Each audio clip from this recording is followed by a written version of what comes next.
Students, the purpose of this class is to try and understand and then solve an economics problem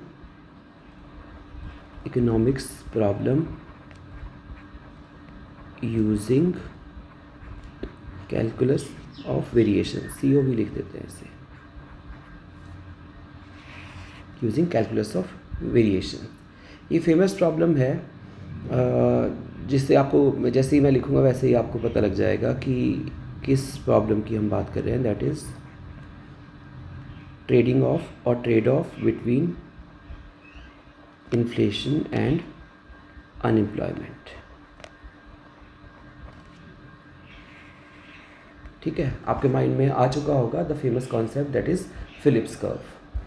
ठीक है, इसको पहले calculus of variation problem की तरह set करने से पहले, ठीक है, आप थोड़ा सा कुछ इसमें लिख लो। लिखते लिखते ही आपको थोड़ा सा और क्लैरिटी हो जाएगी।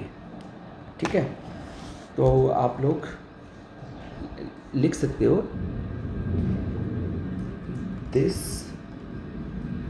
Formulation of calculus of variation problem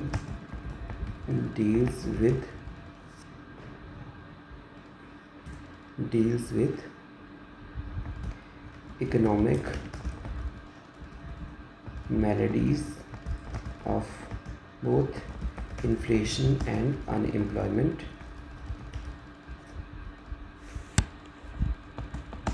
as social losses.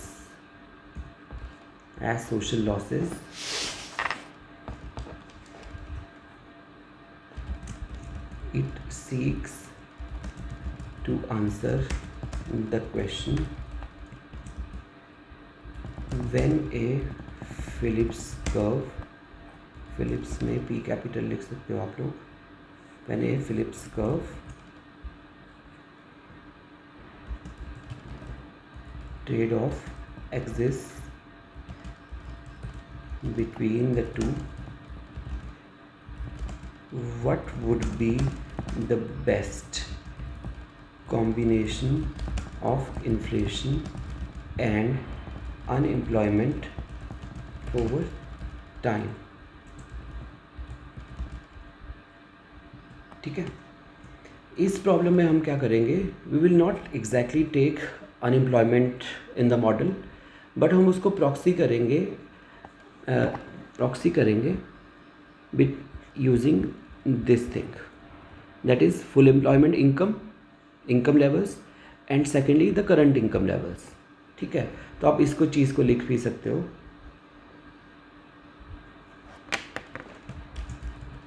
Here we will not include unemployment variable, rather it will be proxied using, इस तरह से यहाँ पे यही यूजिंग -y। ठीक है, विच इज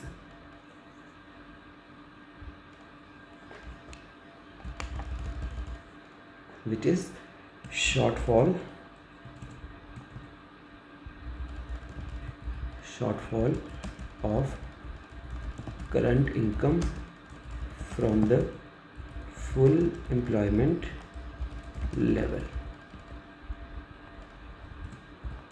ठीक है, उसके बाद आप लोग लिखो, let us build the model and the calculus of variations problem in following steps।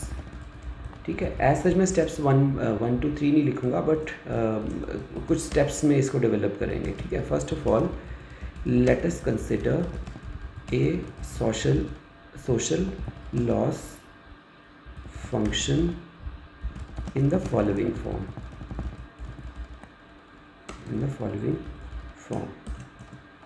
ठीक है, आप इसको इस फॉर्म में लिख सकते हो। सोशल लॉस फंक्शन को lambda is equal to YF minus Y का square plus alpha P square, ठीक है, और इसको लिखे थे equation number 1,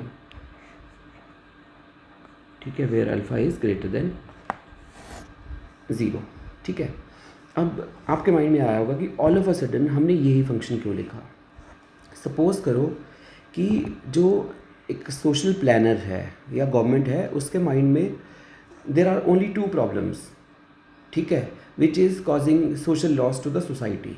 one problem is unemployment, ठीक है, एंड और इसको हमने प्रॉक्सी किया using income gap from full employment level, ठीक है। दूसरी प्रॉब्लम है इन्फ्लेशन, ठीक है। इन्फ्लेशन को आप इस तरह से मान सकते हो, अल्फ़ा, हमने इन्फ्लेशन की प्रॉब्लम को लिखा है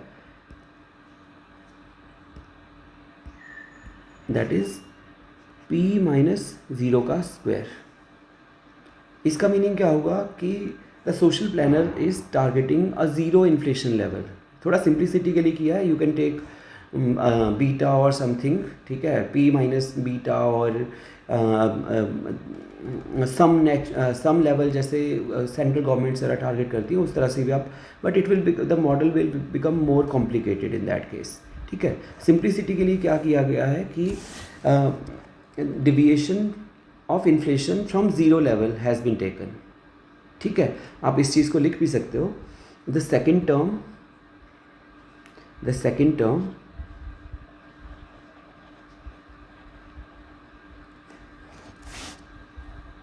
आप इस तरह से लिख लो, the second term is deviation from ideal of zero inflation, ठीक है।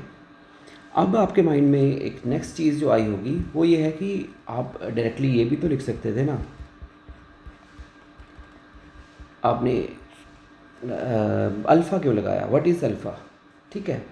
तो इसको आप ये मान सकते हो कि it is weighted squared deviation, ठीक है। हमने जो अनएम्प्लॉयमेंट और इनकम की प्रॉब्लम है उसको वेट दिया है 1 और इन्फ्लेशन को वेट दिया है अल्फ़ा, ठीक है। अब अल्फ़ा इसलिए है जैसे alpha is greater than 0। Suppose करो अल्फ़ा की वैल्यू आ जाए 0.5, इट मीन्स अगर आप इनकम को पे फोकस कर रहे हो 1 लेवल से, 1 लेवल या विद वेटेज ऑफ 1, तो आप इन्फ्लेशन को उसकी हाफ वेटेज दोगे। सपोज़ अल्फ़ा की वैल्यू 2 आ जाती है, इट मीन्स आप अगर इनकम को या अनएम्प्लॉयमेंट को वेटेज दे रहे हो 1 की, तो इन्फ्लेशन प्रॉब्लम या प्राइसेस लेवल की जो प्रॉब्लम्स है उसको आप डबल वेटेज दे के चल रहे हो, ठीक है। इसको भी आप थोड़ा सा नोट कर लो सो दैट जब आप अपने नोट्स में रीड करो या दोबारा से इसको समझने की कोशिश करो तो आपको क्लियर हो सके, ठीक है। नेक्स्ट आप लिखो एक्चुअली, लिख लो वैसे बोलने के स्टाइल में मैंने लिख भी लिया है। Actually we gave weights in ratio 1:alpha. If we put alpha equal to 1, it implies that we are giving equal weightage to the problem of unemployment and inflation।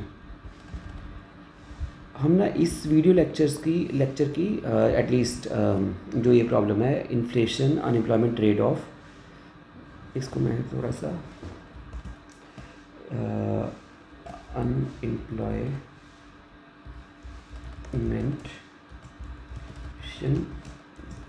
Trade off, ठीक है, ये यहाँ पे पूरा नहीं आ रहा,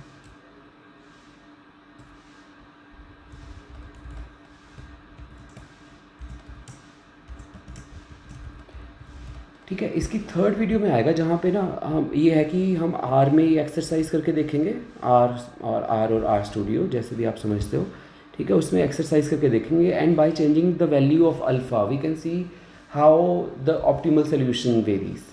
ठीक है. आप इसमें एक और टर्म लिख सकते हो कि for different social planners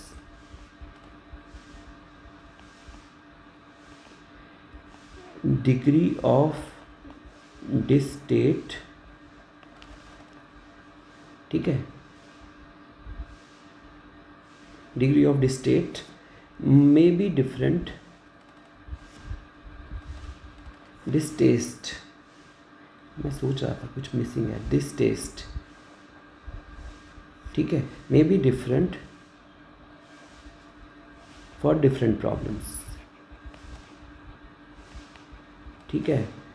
and alpha reflects that, alpha reflects that.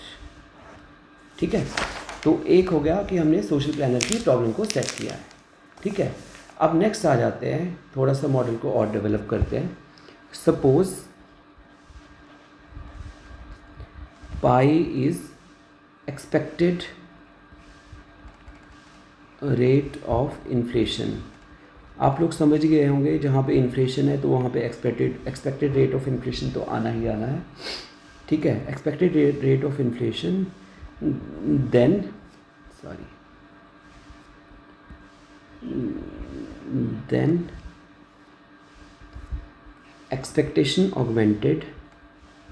expectation augmented, Phillips curve or trade-off between yf minus y and small p is captured by p minus pi equal to minus beta. ठीक है. Minus क्यों लिया है आप समझ गए होंगे, because वो कहते हैं कि there is negative relationship between employment and inflation. ठीक है. Sorry, unemployment and inflation. Classic Phillips curve but augmentation augmented. ठीक है. उसके बाद आप लिख सकते हो बट एक्सपेक्टेशन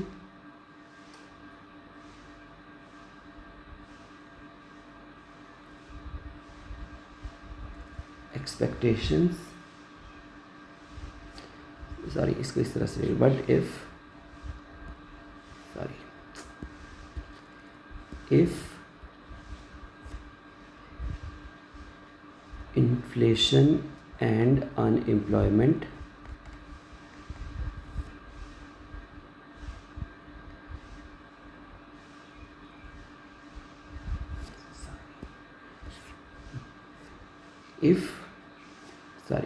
हम इस केस में एज्यूम कर रहे हैं इफ इन्फ्लेशन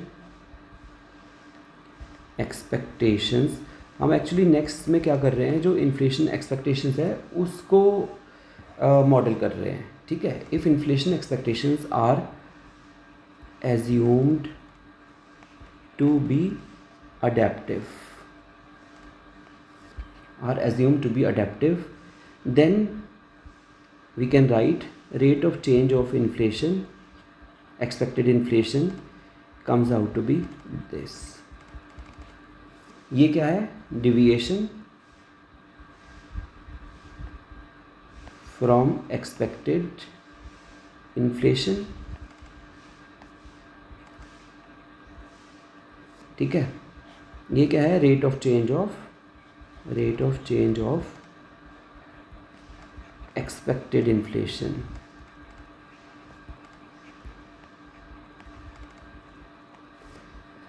ठीक है. आप समझ गए होंगे कि आप अपनी इन्फ्लेशन एक्सपेक्टेशंस को कितना फास्टली चेंज करते हो, that depends upon the deviation of current prices from their expected levels. ठीक है. और ये आप मान सकते हो कि दिस जे इज स्पीड और rate of adjustment.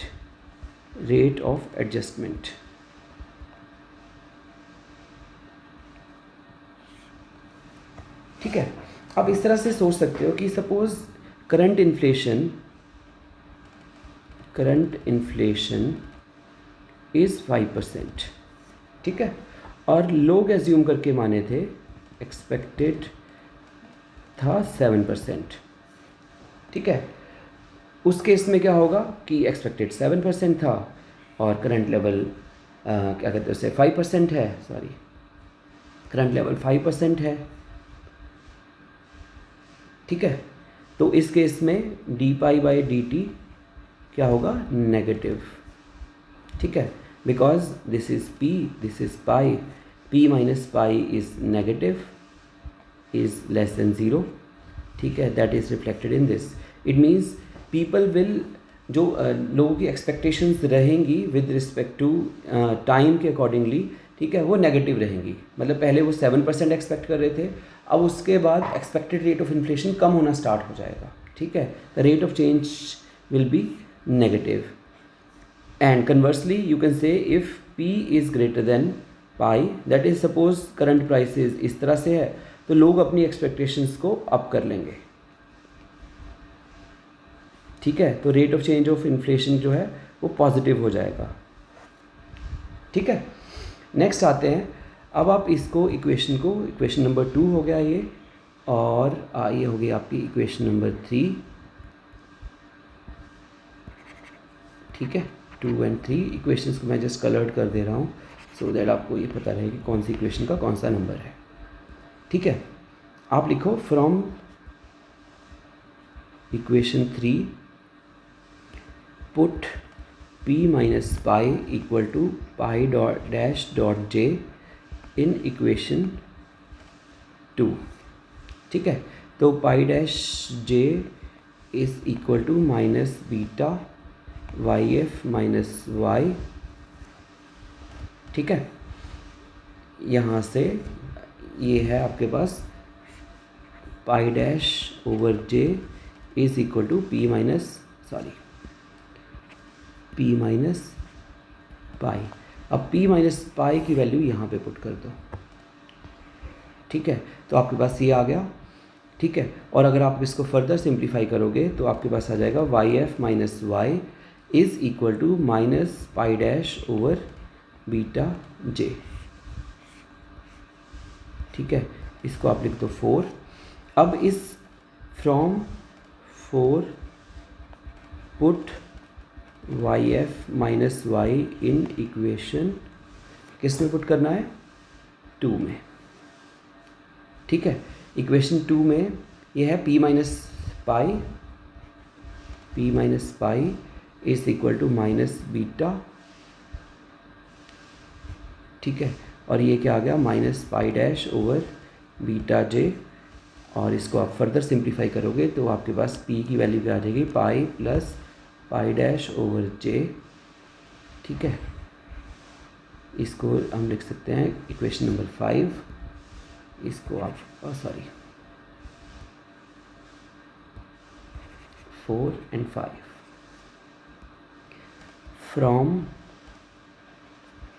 4 and 5 put values of Y F minus Y and p in social planners problem, that is equation number 1। तो आपके पास प्रॉब्लम क्या आ जाएगी, pi minus pi dash is equal to pi dash over beta J का square plus alpha pi dash over J plus pi का square. इसको आप लिख सकते हो इक्वेशन 6।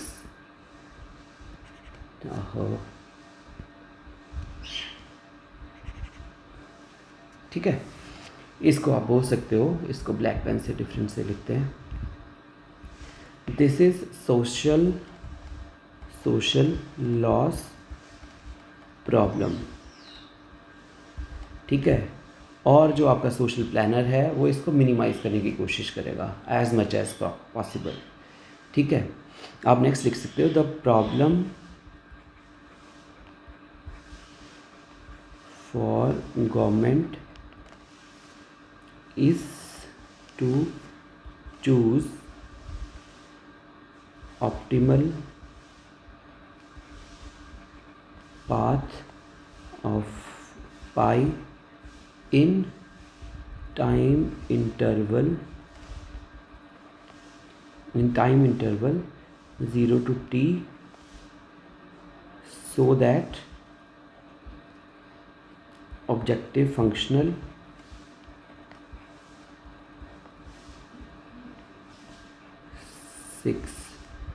is optimized। ठीक है, इसमें इनिशियल वैल्यू कंडीशंस क्या आप क्या लिख सकते हो? इनिशियल वैल्यू कंडीशंस यहाँ डिफरेंट उससे कर लेते हैं। द इनिशियल वैल्यूज कंडीशंस और बाउंड्री वैल्यूज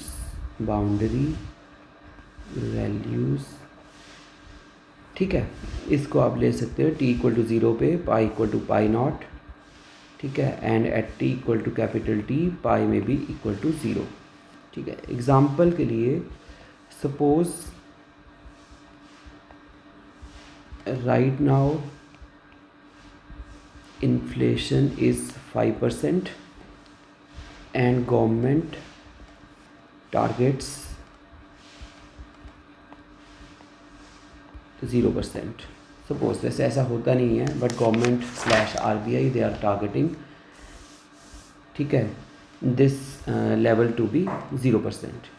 ठीक है, इस वीडियो के नेक्स्ट पार्ट में I will continue discussing the formulation of the problem. अभी ये ना ये प्रॉब्लम का 90% सेट करने वाला पार्ट हो गया है, 10% है, इसमें ना एक बस छोटी सी एडिशन और है।